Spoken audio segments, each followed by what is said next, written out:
Kapit lang mga kababayan dahil may dagdag singil po sa tubig sa susunod na taon. Aprobado na kasi ito ng MWSS. Kung magkano yan, alamin sa report ni Clazel Pardilla. Halos kalahating timba na lang ng tubig ang ipinapaligo ni Nanay Cha, makamenos gastos lang sa tubig, lalo ngayong Pasko. Mga natitipid mong yon, dinadagdag mo sa panggastos mo araw-araw din yon. May pandadagdag mo rin sa Noche Buena, na pati pambigay sa mga bata ngayong Pasko. Pero mukhang mahihirapan pang maghigpit ng sinturon si Nanay Cha sa susunod na taon. Pinayagan na kasi ng MWSS Regulatory Office ang hirit na dagdag singil sa tubig. Halos 8 pesos ang average na aumento sa basic charge ng Maynilad. Ibig sabihin, kung kumukonsumo ng 10 cubic meters ng tubig, tataas ang 26 pesos ang water bill.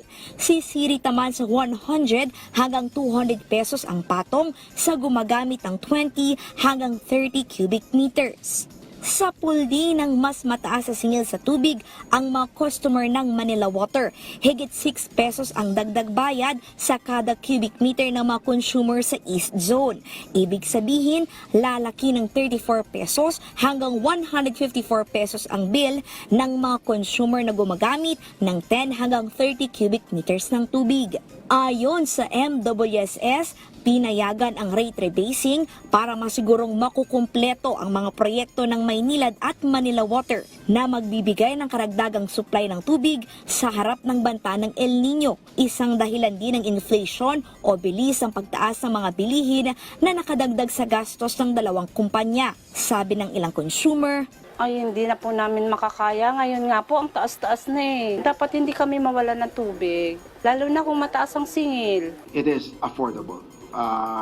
Again, I hope I'm asking the public for their understanding. What's more important, ang mas importante kasi dito ay tama po yung tapat na serbisyo. Kasi po, ang problema po, pag hindi po natin ginawa po itong tariff adjustment, ay baka magka-problema po tayo.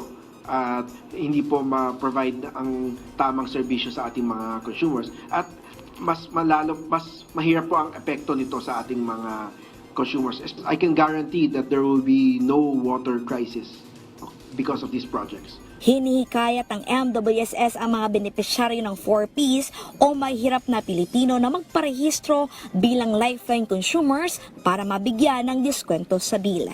Clazel Pardilla para sa Morning Show ng Bayan, Rise and Shine Pilipinas.